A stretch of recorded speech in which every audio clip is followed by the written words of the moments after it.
ఓం శ్రీ గురుభ్యో నమ. ఓం శ్రీ మహాగణాధిపతయ నమ. ఓం శ్రీ మహాసరస్వత్యై నమ. ఇప్పుడు మనం భాగవతం దశమస్కందం ఉత్తర భాగంలో భాగంగా శ్రీకృష్ణుని మహిమ నారదుండరేట గురించి తెలుసుకుందాము. నారద మహర్షి అన్ని లోకాలు తిరుగుతూ ఉంటాడు. అలా తిరుగుతున్నప్పుడు అతనితో ఒకరు, నారద, నీకు ఈ విషయం తెలుసా? శ్రీకృష్ణుడు 16,000 మందిని వివాహం చేసుకున్నాడట. నరకాసురుని మీదకు యుద్ధానికి వెళ్ళినప్పుడు అతను బంధించిన 16,000 మంది కన్యలను విడిపించి 16,000 మందికి సౌధములు నిర్మించి 16,000 మందిని ఒకేసారి 16,000 మంది కృష్ణులుగా మారి తాళి కట్టి వివాహం చేసుకున్నాడట అని అన్నాడు.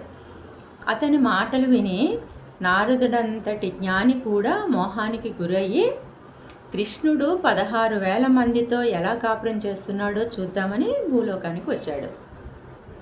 ద్వారకా నగరం చేరుకొని అక్కడ ఒక ఇంటిలోకి వెళ్ళాడు.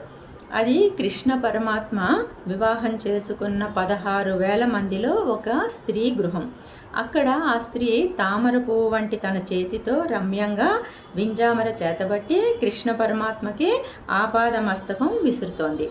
కృష్ణ పరమాత్మ ఆ సేవని ఆస్వాదిస్తున్నాడు. వెళ్ళిపోదాము అనుకుని నారదుడు ఒకసారి ఇంటి లోపలికి తొంగి చూశాడు. అలా చూసి వెళ్ళిపోతున్న నారదుడిని కృష్ణ పరమాత్మ, నారదముని అలా వచ్చి వెళ్ళిపోతున్నారేంటి అని లోపలికి రమ్మనమని ఉచిత ఆసనం మీద కూర్చోబెట్టి మర్యాదలు చేసి, మీ వంటి మహాజ్ఞాని మా ఇంటికి రావడం అదృష్టం, నాతో ఏదైనా పని ఉందా? మొహమాటం పడి అడగకుండా వెళ్ళిపోతున్నారా? సెలవేయండి నారదముని అన్న కృష్ణ పరమాత్మతో నారదుడు కృష్ణ పరమాత్మకు నమస్కరించి, కృష్ణ మహానుభావ దామోదర, నీవు భక్తుల పాలిట సర్వకాలములయందు కల్పవృక్షం వంటి వాడివి. దుష్టజనులను నిగ్రహించడానికి నీవు ఇటువంటి అవతారాలను స్వీకరిస్తూ ఉంటావు. నీ పద సేవ చేయాలని ఏ బ్రహ్మాది దేవతలు కోరుకుంటారో అటువంటి నీ పాద పద్మములయందు నా మనస్సు ఉండేటట్లుగా వరం నువ్వు అని అడిగి బయటకు వచ్చేస్తాడు. బయటకు వచ్చేసిన తర్వాత ఈ ఇంట్లో ఉన్న కృష్ణుడు ఇంకా వేరే ఇళ్లల్లో ఎలా ఉంటాడు అని అనుకుని మెల్లగా మరొక ఇంట్లోకి చూశాడు. అక్కడ కూడా కృష్ణ పరమాత్మ ఉన్నాడు. సంధ్యావందనం చేసుకుంటున్నాడు. ఇదేమిటి అని ఇంకొక ఇంట్లోకి చూశాడు. అక్కడ కృష్ణుడు ఉన్నాడు. ఆశ్చర్యంగా అలా 16,008 ఇళ్లల్లోనూ కృష్ణ పరమాత్మని చూశాడు. ఒక ఇంట్లో అన్నం తింటూ, మరొక ఇంట్లో జలకేళి ఆడుతూ, మరొక చోట పిల్లలతో ముచ్చటిస్తూ, ఎక్కడా కూడా పరమాత్మలాగా కాకుండా ఒక సంసారిలాగా కనబడ్డాడు. ఒక చోట సభలో ఉన్నాడు, వేరొక చోట బలరాముడితోటి ముచ్చటిస్తున్నాడు.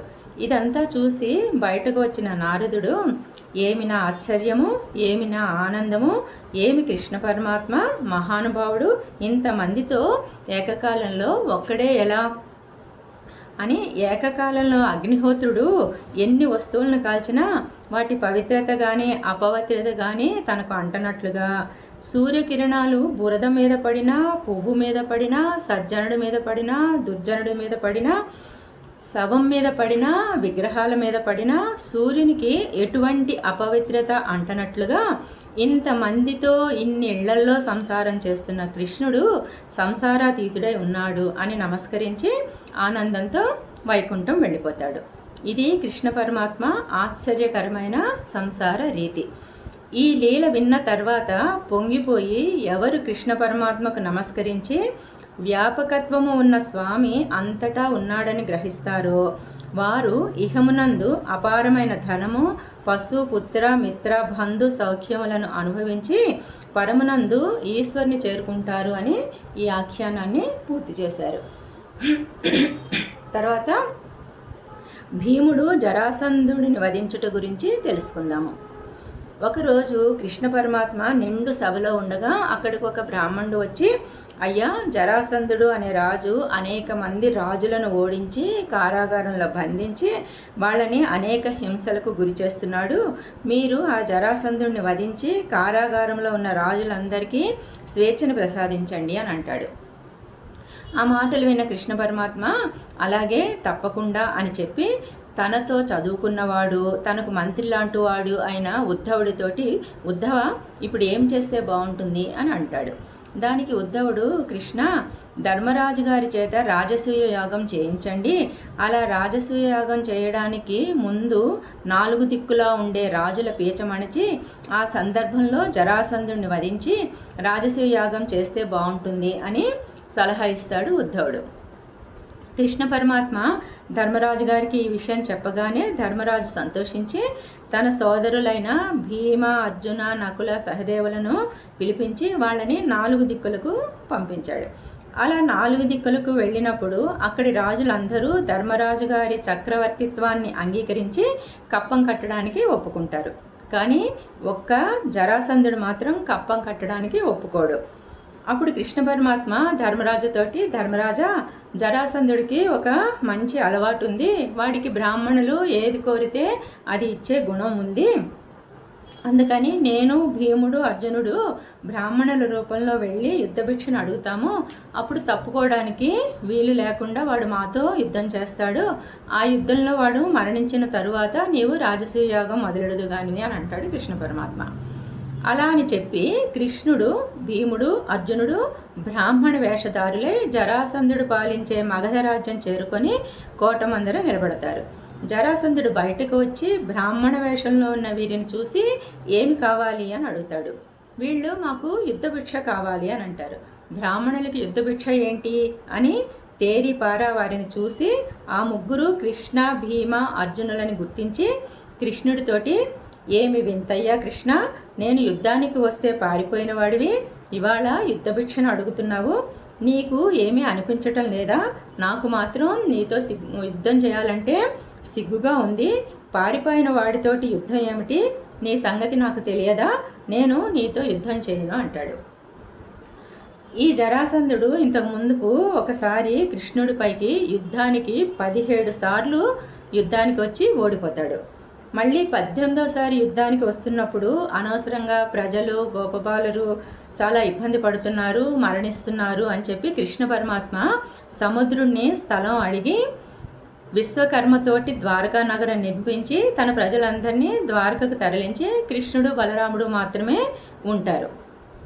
జరాసంధుడు 18వసారి యుద్ధం చేయడానికి వచ్చినప్పుడు బలరామకృష్ణులిద్దరూ పరిగెత్తి ప్రవర్షణం అనే పర్వతం వైపు వెళ్ళి అక్కడి నుంచి సముద్రంలోకి దూకి ద్వారకకి చేరుకుంటారు. ఆ పర్వతంలో బలరామకృష్ణులు కనబడకపోతే ఆ పర్వతాన్ని తన సైన్యంతో తగులబెట్టించి బలరామకృష్ణులు మరణించి ఉంటారని జరాసంధుడు వెళ్ళిపోతాడు. మధురలోని ప్రజలను, గోపాలులను రక్షించడానికి కృష్ణుడు చేసిన దానికి పిరికివాడు పారిపోయాడు అని జరాసంధుడు అంటాడు. కానీ 17 సార్లు ఓడిపోయాడు అన్న సంగతి వాడికి గుర్తుండదు. ఉండకుండా కృష్ణుడితోటి, కృష్ణ, యుద్ధభూమిలో నిలబడడం అంటే అంత తేలికైన విషయం కాదు. ముందు నువ్వు పక్కకి వెళ్ళు. ఇక అర్జునుడు బలాపరాక్రమంలో ఉన్నవాడే కానీ నాకంటే చిన్నవాడు.